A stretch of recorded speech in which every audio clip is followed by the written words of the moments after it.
یہ بتائیے بیدار ہے سمجھ رہا؟ اچھا ہاتھوں کو اٹھائے اور کہیں یا رسول اللہ، اور محبت سے بولو سبحان اللہ۔ اب آپ حضرات کی سماعتوں کے حوالے جو اسٹیج کی اس جلسے کی ضمانت بن کر کے آئے ہیں حضرت علامہ مولانا قاری رضوان صاحب کی بلا، انہیں کو بیٹھ کر استقبال کرنے سے قبل یہ شعر سنے اور محبت سے بولو سبحان اللہ، اور محبت سے کہو یا رسول اللہ۔ تنگ ہے سب دیکھ کر، تنگ ہے سب دیکھ کر، آدھا ادھر آدھا ادھر، تنگ ہے سب دیکھ کر،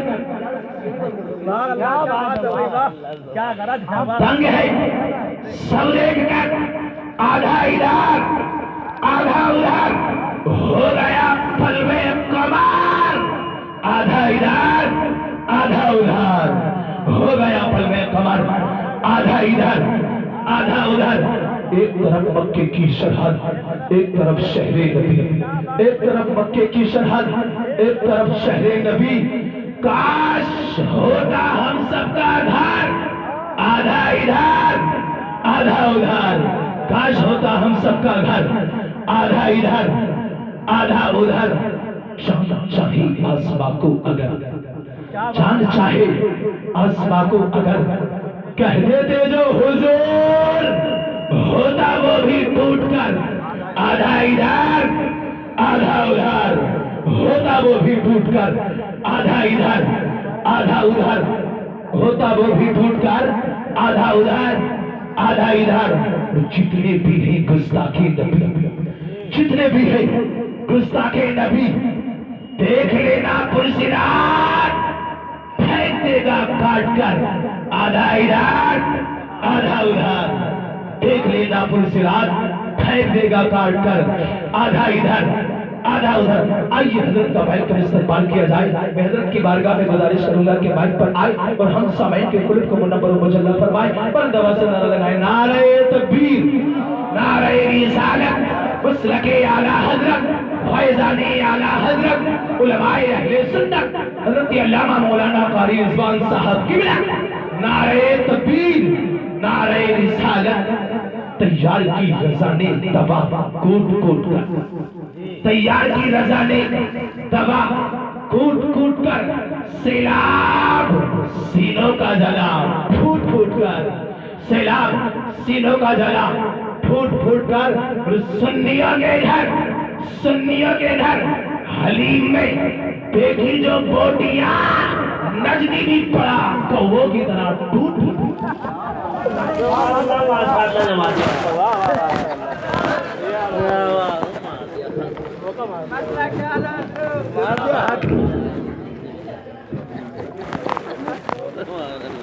کیا بات ہے بھائی، واہ اللہ طرف بلیے نہ بلائے کو رکھے۔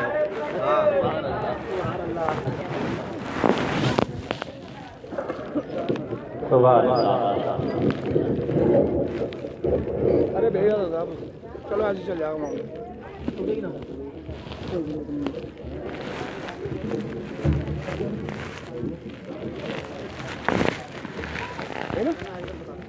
کیا میں نے کیا کریں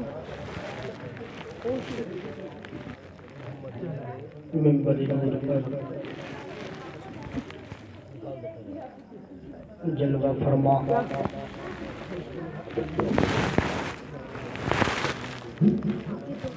علماء اہل سنت، معزز سامعین کرام، اسلامی پردہ نشین ماں اور بہنوں، السلام علیکم ورحمۃ اللہ وبرکاتہ۔ وعلیکم السلام ورحمۃ اللہ وبرکاتہ۔ الحمدللہ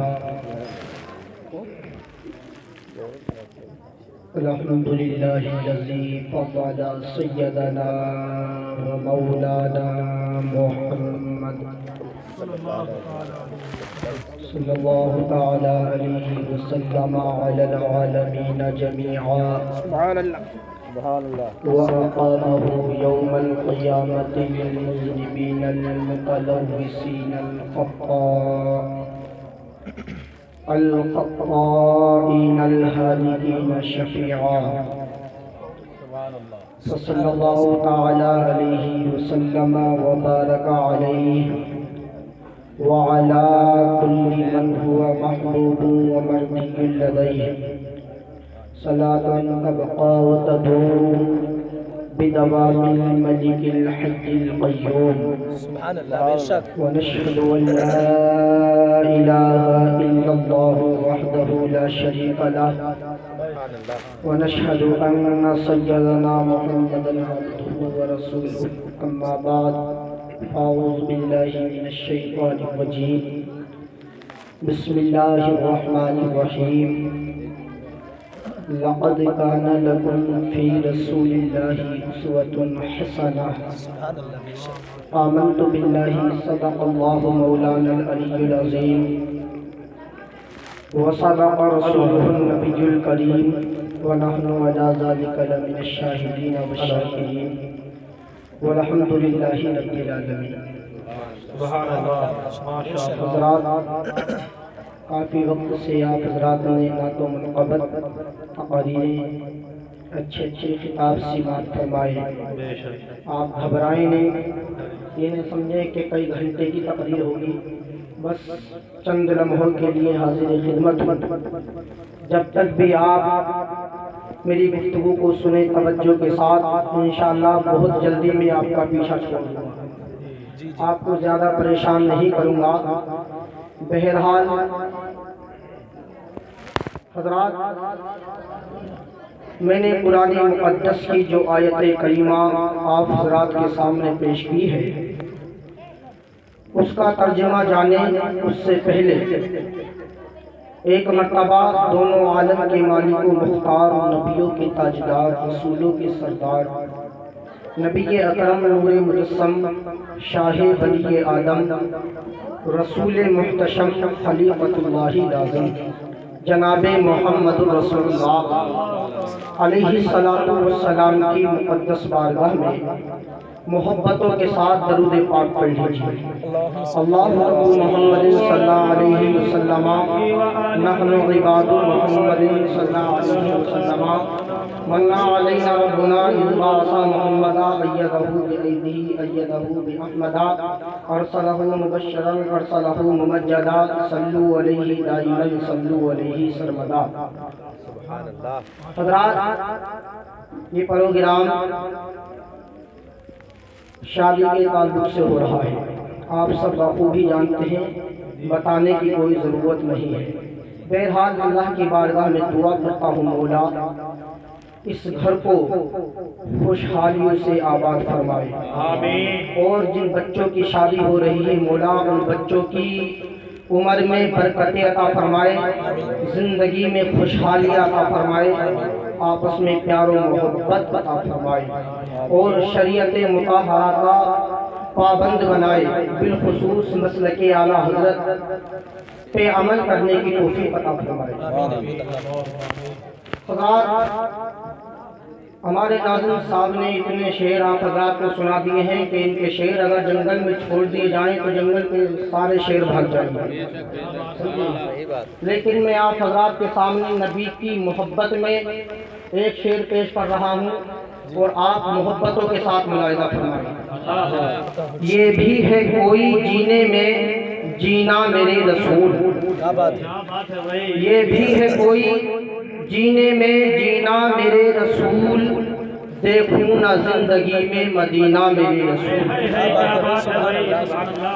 یہ بھی ہے کوئی جینے میں جینا میرے رسول، دیکھوں نہ زندگی میں مدینہ میرے رسول.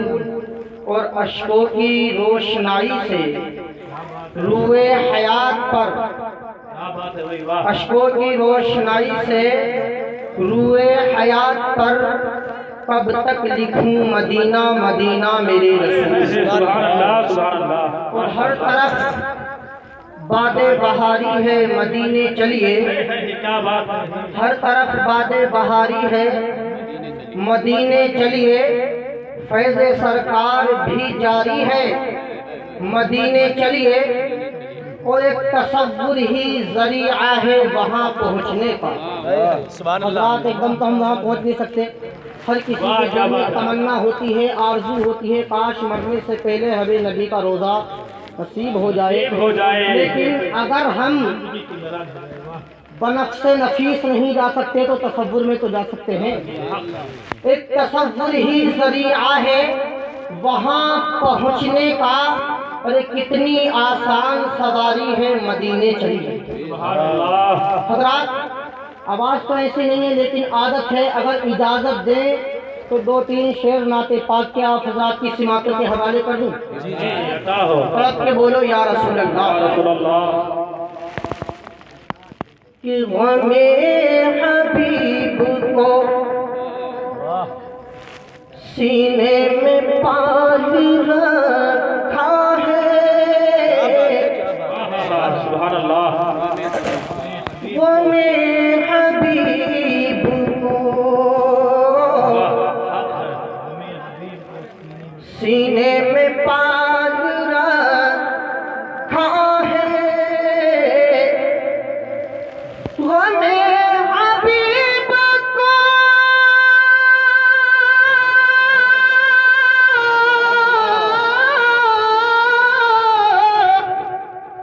سینے میں پال رکھا ہے، اور یہی نجات کا، یہی نجات کا ارے رستہ نکال رہا۔ نعرہ تکبیر، نعرہ رسالت، علماء اہل سنت، مسلک اعلی حضرت، جشن شادی، ماشاءاللہ۔ یہی نجات کا، بولو نجات کا راستہ ہے کہ نہیں؟ راستہ نکال رکھا ہے، اور مقام صحبہ میں دیکھو تو معجزہ ان کا۔ حضرات آپ نے علماء سے سنا ہوگا، کتابوں میں پڑھا بھی ہوگا، ماشاءاللہ سب لکھے پڑھے لوگ ہیں، کہ میرے نبی نے ایک مرتبہ جس وقت حضرت علی کی نماز قضا ہو گئی تو علی کے آنسو گرے مصطفیٰ کے رخسار پر۔ علی سے پوچھا علی کس چیز نے رلایا ہے؟ میرے بھائی توجہ فرمائیں، کیونکہ یہ نبی کی محفل ہے، یہاں ادب ملحوظ رکھنا بہت ضروری ہے، سمجھے؟ کیونکہ میں آج آپ کے مطلب کی بات کروں گا، انشاءاللہ تھوڑی دیر گفتگو کروں گا، اس لیے آپ محبتوں کے ساتھ ملاحظہ فرمائیں۔ حضرت علی کے آنسو جب نبی کے رخسار پہ گرے، میرے پیارے آقا نے ارشاد فرمایا علی کس چیز نے رلایا ہے؟ کہا یا رسول اللہ میرے سرکار آپ نماز پڑھ چکے ہیں، میری نماز قضا ہو رہی ہے، دیکھو سورج ڈوب چکا ہے۔ اللہ اکبر۔ میرے مصطفیٰ نے ارشاد فرمایا علی اس میں رونے کی بات کیا ہے؟ ارے اگر تیری نماز قضا ہو گئی تو رو کیوں رہا ہے؟ جب تو نبی کی محبت میں اپنی نماز کو قضا کرنا جانتا ہے تو تیرا نبی اس ڈوبے ہوئے سورج کو تیرے لیے واپس لوٹانا بھی جانتا ہے۔ یہ سورج آپ سمجھ لیں کہ کوئی چھوٹی سی چیز ہے؟ نہیں، اتنا طاقتور سورج جس کو روزانہ مغرب سے لے کے مشرق تک 70,000 فرشتے زنجیروں میں جکڑنے کے بعد لے جاتے ہیں کھینچ کے۔ اب آپ سمجھیں گے کہ کتنا بڑا ہوگا؟ جی ہاں بہت بڑا ہے، یہ کتنی طاقت والا ہے یہ سورج۔ حضرات آپ جانتے ہیں فرشتوں میں کتنی طاقت ہوتی ہے، اور ایک فرشتہ نہیں، 2 4 نہیں، 10 20 نہیں، 70,000 فرشتے روزانہ مشرق سے لے کے مغرب تک زنجیروں میں جکڑ کے کھینچ کے لے جاتے ہیں۔ ارے جتنی طاقت 70,000 فرشتوں میں ہے وہ تنہا مصطفیٰ کی انگلی میں ہے۔ حضرات میرے نبی نے ڈوبے ہوئے سورج کی طرف اشارہ کیا، ڈوبا ہوا سورج واپس آ گیا۔ اسی کو کہا ہے کہ مقام صحبہ میں دیکھو تو معجزہ ان کا مقام صحبہ میں، دیکھو تو معجزہ ان کا مقام صحبہ میں،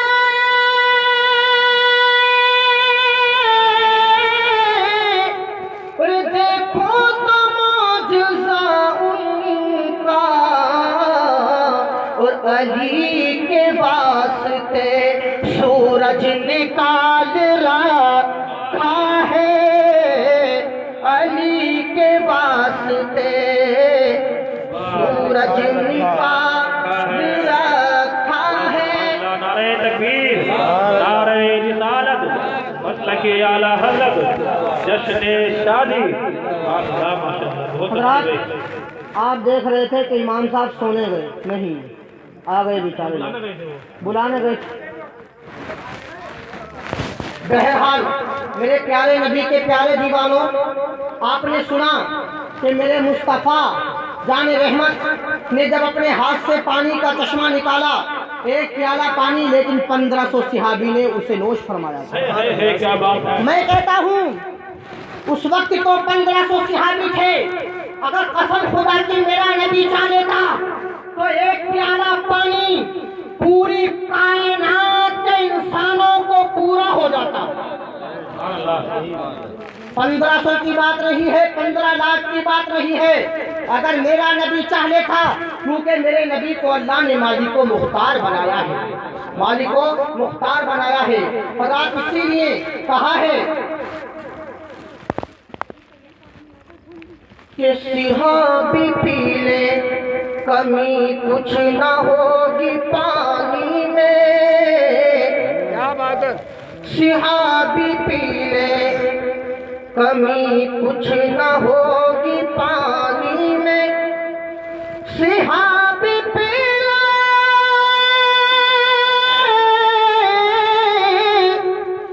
کمی کچھ نہ ہوگی پانی میں، اور نبی نے ہاتھ سے چشمہ نکال رکھا ہے، نبی نے ہاتھ سے چشمہ نکال رکھا ہے۔ میرے پیارے آقا علیہ السلام کے پیارے دیوانوں، قابل مبارکباد ہیں ہمارے ابراہیم بھائی، انہوں نے یہ محفل سجائی اس پیاری سنت کے موقع پر۔ سمجھے یہ ایسی پیاری سنت ہے سرکار کی، میرے پیارے آقا نے ہم غلاموں کو زندگی بسر کرنے کے لیے ایک شادی نہیں، 2 نہیں، بلکہ 11 شادی فرمائی۔ حضرات لیکن ان شادی کے موقعوں پر آج لوگ اس سنت کو، اتنی پیاری سنت کو اپنانے کے باوجود اسے گناہوں کا اڈا بنا دیتے ہیں۔ اس موقع پر حضرات نچنیوں کو بلایا جاتا ہے، اس موقع پر ڈھول دھماکے ہوتے ہیں، اس موقع پر حضرات آتش بازی ہوتی ہے، لیکن میرے پیارے نبی کے پیارے دیوانوں، آپ نے یہ محفل سجائی ہے۔ آقا ارشاد فرماتے ہیں من احب سنتی فقد احبنی ومن احبنی کان معی فی الجنہ، کہ جس نے میری سنت سے محبت کی اس نے مجھ سے محبت کی، اور جس نے مجھ سے محبت کی وہ جنت میں میرے ساتھ ہوگا۔ یہ سرکار کی حدیث ہے۔ اب نکاح جیسی سنت اس گھر پہ ادا ہونے کے لیے جا رہی ہے۔ حضرات انہوں نے اس پیاری سنت کے موقع پہ اپنے آقا کی یاد کو فراموش نہیں کیا ہے، لیکن بعض وہ ہوتے ہیں جو شادی کے موقع پر، اس حسین سنت کے موقع پر اپنی آقا کی یاد کو فراموش کر دیتے ہیں۔ آقا کو بھولنے کے بعد حضرات کو ڈرامے بازی کرتے ہیں، آتش بازی کرتے ہیں، نچنیوں کو بلاتے ہیں اور ان پہ حضرات گڈیا کی گڈی لٹاتے ہیں، نوٹ نچھاور کر دیتے ہیں۔ ان کے ایک ایک ٹھمکے پر ہزار روپے خرچ کرنے والوں حجور مسلمانوں، کان کھول کے سننا، یہ جو تم پیسہ، یہ جو تم روپے